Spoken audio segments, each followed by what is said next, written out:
I have the C-SPAN video of Queen Elizabeth II. This is explosive. I'm going to slow it down. I've had long talks with a lot of people today. I had world experts, including none other than the United Kingdom, top criminal institution in the United Kingdom. This was sent to me, as well as top United States of America world experts, bar none. It was sent to me. I understand the significance of it, but apparently none of you do. And that's because we're all institutionalized in Canada. I've been working at this a tremendously long time. This from the United Kingdom. This in real, absolute truth, brought to you by a recording from the United States of America, none other than C-SPAN. I want you to listen to the entirety. I'm going to chop it up into the points that are important to you. What the UN Charter is, the significance of Queen Elizabeth's words. We're going to pause, talk about it. But first everybody, hear this introduction. And I've tagged, well, not tagged, but I've listed Chief Justice Wagner, the RCMP, and the Canadian Armed Forces. You all swore an oath to Queen Elizabeth II. That's what you all state clearly all the time. All the time. Well, what if I told you what Queen Elizabeth says and what Canada does are two different things? What if what Queen Elizabeth II addressed in 2010, absolutely 10 minutes of it, you're going to hear the full video. I will pause it to explain things you've never heard before. We're going to start with the introduction to this video shot in 2010 at the UN, 53 years after Queen Elizabeth's absence. First, hear the introductory words, and then I'm going to pause it again. As Queen Elizabeth addressed the United Nations General Assembly, it was her first speech at the UN since 1957. The Queen talks about efforts to curb terrorism and address climate change. Remember this, everybody watching this video. Chief Justice Wagner, the RCMP, and the Canadian Armed Forces. You all swear an oath to Her Majesty Queen Elizabeth II. They just told you, and this is from 2010, I can't cut the video from the United States of America C-SPAN. Queen Elizabeth II, they said, talks about, again, one more time. In New York City, Britain's Queen Elizabeth addressed the United Nations General Assembly. It was her first speech at the UN since 1957. The Queen talks about efforts to curb terrorism and address climate change. This is 20-minute video entirely shot. They just said her efforts to curb terrorism and deal with climate change. You're going to hear her full speech, which does not mention terrorism, and absolutely never once is going to mention anything about climate change. Queen Elizabeth is going to give you, in her words, as it was her, as recorded by the United States of America, C-SPAN, in its entirety. You will hear, I will pause when she hits those issues she talks about that are not, that I repeat, are not what the General Assembly says they're to be. That's not what she says, and you will clearly hear the video. At the end, we're going to readdress it. Did you hear her ever talk about terrorism or climate change? Now I'm going to skip ahead to the video. It's 20 minutes. Queen Elizabeth II gets her chance to speak and give her speech to all the nations of the world. You're going to hear her address everybody as Queen of 16 nations. Make us confront tree. I'm just going to get to the point. Okay. Now we're going to get into the former president of the UN. He's no longer the president now. Listen to what he says. I will pause certain elements of that too. Ready? Your Majesty, Your Royal Highness, Mr. President, Excellencies, we are honored by your presence, Your Majesty. In a changing and churning world, you are an anchor for our age. Your reign spans the decades, from the challenges of the Cold War to the threat of global warming. From the Beatles to Beckham, from the television to Twitter. Through the years, you have traveled the world and met its people. You have become a living symbol of grace, constancy, and dignity. Your Majesty, in 1957, you first visited this chamber when the United Nations was still young. Over half a century ago, you told the General Assembly that the future would be shaped by more than the formal bonds that unite us. It would be shaped by the strength of our devotion. Devotion to the hopes and great ideals of the UN Charter. Pause. By the hopes of the UN Charter. Now, he spoke of climate change. That's the only time you hear it. He says her 1957 address about the UN Charter, which nobody reads. Nobody reads the Charter. I listen to people talk about the UN. This is the binding power in the world. The absolute law is the UN Charter. Every nation in the world signed the UN Charter. There are enshrined human rights inside the UN Charter no nation gets to get away with. That's the power of the UNSC. Remember, everybody, Queen Elizabeth is queen from UK and 16 countries. UK is a UNSC Permanent 5 member. You just heard the president remind that it's about the UN Charter because that's absolute law in this entire world by the UNSC. It's important. And prosperity. With you at the helm, the United Kingdom and the Commonwealth have contributed immensely to the United Nations. Today, the 4 largest providers of UN peacekeeping troops are Commonwealth countries. Around the world, you are working with us to foster development, advance human rights, and promote global security. In September, we will gather to advance this mission further still by pushing for progress towards the Millennium Development Goals. This is the blueprint of the world. Millennial Development Goals, everybody. Millennial Development Goals. Not sustainable goals, not any Green New Deal, not Agenda 2021, not Agenda 2030, Millennial Development Goals. What is Millennial Development Goals? You're going to hear Queen Elizabeth II talk about Millennial Development Goals. Do you know what Millennial Development Goals are and where they came from, which is not present anywhere in the UN General Assembly today in non-binding agreements?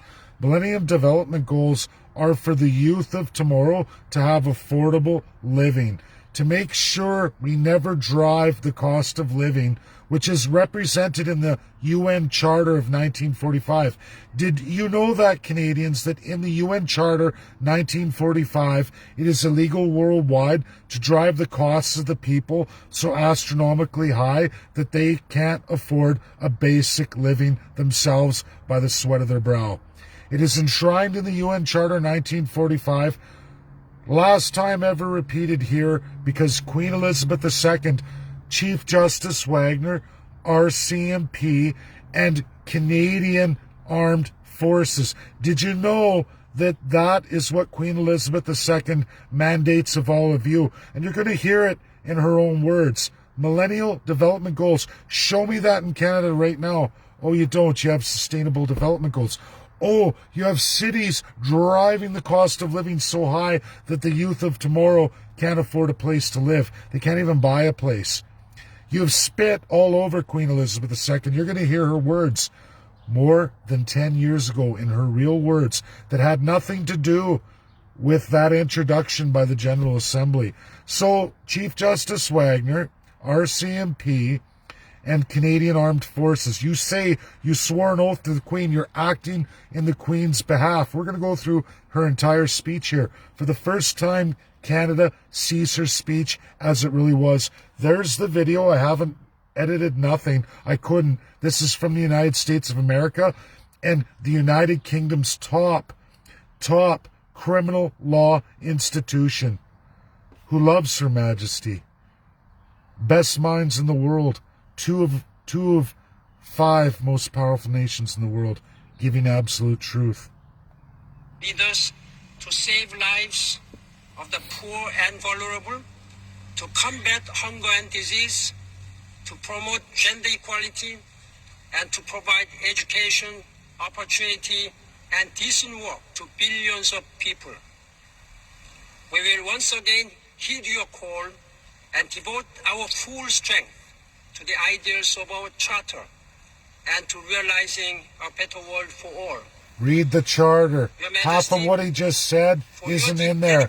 You're going to hear from Her Majesty. To the United Kingdom and the Commonwealth, to the United Nations and our common values, we say thank you and welcome. We wish you continued good health, and we are happy to have you here today. Thank you very much.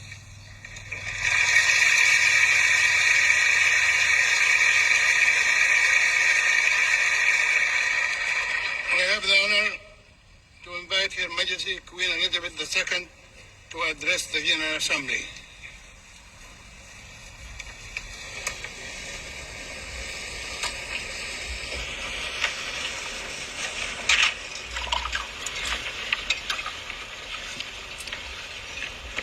Mr. President, Secretary General, members of the General Assembly. I believe I was last here in 1957. Since then, I have traveled widely and met many leaders, ambassadors, and statesmen from around the world. I address you today as Queen of 16 United Nations member states and as head of the Commonwealth of 54 countries. I have also witnessed great change, much of it for the better, particularly in science and technology and in social attitudes. Remarkably, many of these sweeping advances have come about not because of governments, committee resolutions, or central directives, although all these have played a part, but instead because millions of people around the world have wanted them. For the United Nations, these subtle yet significant changes in people's approach to leadership and power might have foreshadowed failure and demise. Instead, the United Nations has grown and prospered by responding and adapting to those shifts. But also, many important things have not changed. The aims and values which inspire the United Nations Charter endure. To promote United Nations Charter endure. Read the charter, people. That's what she says there. Do you hear anything about terrorism so far? Or global need for protect the environment? peace, security, and justice. To relieve and remove the blight of hunger, poverty, and disease, and to protect the rights and liberties of every citizen. The achievements of the United Nations are remarkable. Protect the rights of every citizen. Every citizen. Read the UN Charter. That's what I say to Chief Justice Wagner, RCMP, and the Canadian Armed Forces. Read the Charter, 1945. Find out what's absolute in international law and what your Queen Elizabeth II is telling you here. the only last address in the UN, because she's not allowed in there. By way of colonialism, it's illegal. When I was first here, there were just 3 United Nations operations overseas. Now over 120,000 men and women are deployed in 26 missions across the world. You have helped to reduce conflict. You have offered humanitarian assistance to millions of people affected by natural disasters and other emergencies. And you have been deeply committed to tackling the effects of poverty in many parts of the world. But so much remains to be done. Former Secretary General Dag Hammarskjöld once said that constant attention by a good nurse may be just as important as a major operation by a surgeon. Good nurses get better with practice. Sadly, the supply of patients never ceases. This September, leaders will meet to agree how to achieve the Millennium Development Goals, when each nation will have its own distinctive contribution to make. Millennium Development Goals. You will find what that is. Nothing that Canada is doing right now is anything by the last address from the Queen of the UK that you all swear to. You all swear to when I talk about Chief Justice Wagner, the RCMP, and the Canadian Armed Forces. If you don't know what that means, what that's defined as, clearly it's all about housing affordability, standard of living versus cost of living, represented in the 1945 Charter. Have you still, when are we going to hear from what the General Assembly says her address was supposed to be? They introduced it at the start of the video. They say, listen, she's going to talk about the environment and she's going to talk about terrorism. Haven't heard any of that yet. New challenges have also emerged, which have tested this organization as much as its member states. One such is the struggle against terrorism. Another challenge is climate change, where careful account must be taken of the risks faced by smaller, more vulnerable nations, many of them from the Commonwealth. There's your terrorism and climate change risks from the Commonwealth. Who are the Commonwealth? The colonial countries. The colonial countries. It gets better, everybody. Mr. President, I started by talking about leadership. I have much admiration for those who have the talent to lead, particularly in public service and in diplomatic life. And I congratulate you, your colleagues, and your predecessors on your many achievements. It has perhaps always been the case that the waging of peace is the hardest form of leadership of all.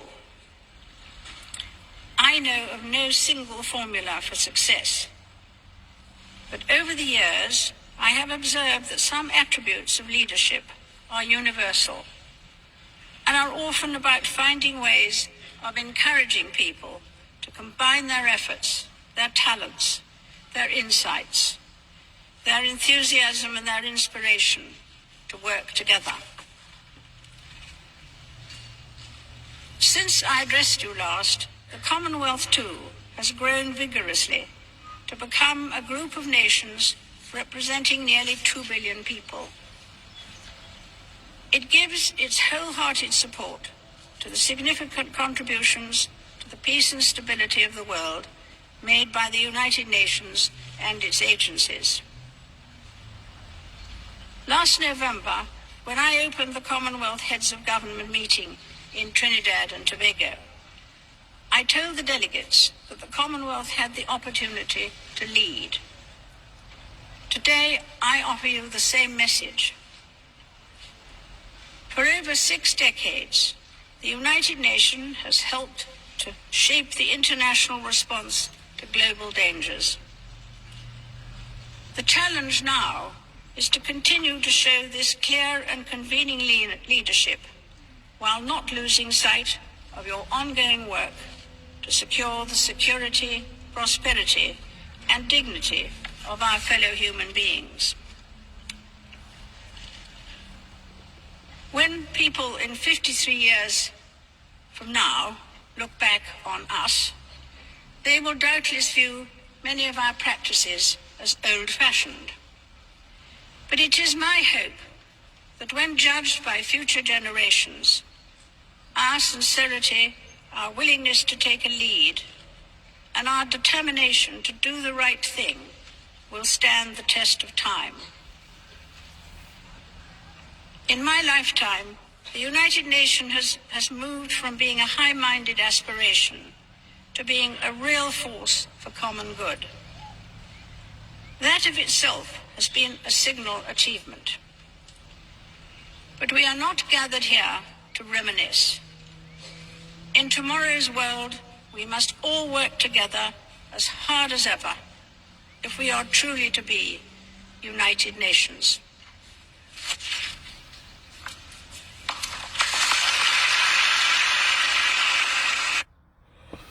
Out of that entire speech, the focus was on two words where they cut off the rest of what she said.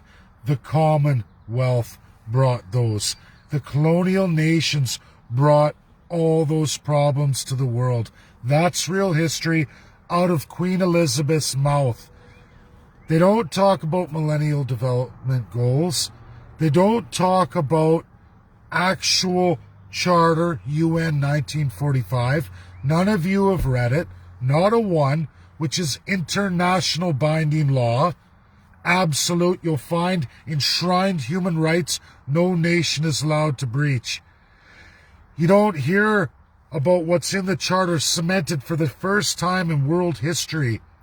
Queen Elizabeth is not allowed to address the UN. She was allowed 2 times, and she had to revert to the promise of the Charter, which ends colonialism. Absolutely. Enshrined in international law. Those old powers are not allowed. And you heard out of her words, the Commonwealth caused those problems, as did all the colonials. Right out of her mouth, reading a speech. She was reading her speech, not what everybody tried to publish. Cut a minute, cut this, cut that. You heard it in entirely. Entirely. Look up Millennial Development Goals. Has nothing to do with Agenda 2021. Nothing to do with Agenda 30. Has nothing to do with UN Sustainable Development Goals. Queen Elizabeth's speech went in the garbage can. They printed off for over 10 years a minute 30 seconds of what they cut up and got rid of all the bread and butter because she didn't follow suit. Canada doesn't follow suit. Everything she said in that speech, Canada isn't doing. Look at Ontario, look at British Columbia, look at all the major cities. Does that reflect Millennial Development Goals? And read it, everybody. It's represented in your 1945 Charter. Canada doesn't follow any of that. RCMP don't follow any of the UN Charter on the human rights. Did you see how she said in that speech, regardless of differences or people's views, why would you be imprisoning people who don't want to go along with what you believe? And you use health. Use health. I can show you who's usurped the health laws in Canada in the name of Queen Elizabeth II with zero authority from Queen Elizabeth II. Our Canadian politicians don't follow anything rolled out absolutely by Queen Elizabeth II. They never have, they never will. She addressed the UN. You can go back at a very much younger black and white version of Queen Elizabeth II in the old videos. I watched it. 1957, her address. She was put up there to make the address. League of Nations is gone. Go along with the UN Charter. But now, the ugly age of Axis powers has usurped the power of the Queen and is bringing it back alive today. Canada is becoming an Axis power against the United States of America, the former Soviet Union, which is the Russian Federation today, against the UK, against France, and against China. That's reality. NWO, Canadians, we are part of the NWO. We're the rogue UN state perpetrating this. You heard the video in its entirety. The minute 31 that was presented and is presented all over YouTube, all over everywhere, from that time to even now, is all sliced and cut from that full speech, the only one in existence from the United States of America, archived with the highest law institution, criminal law institution of the UK, given to me to share with all of you. Thank you. That's my video. Don't know what else to say, everybody.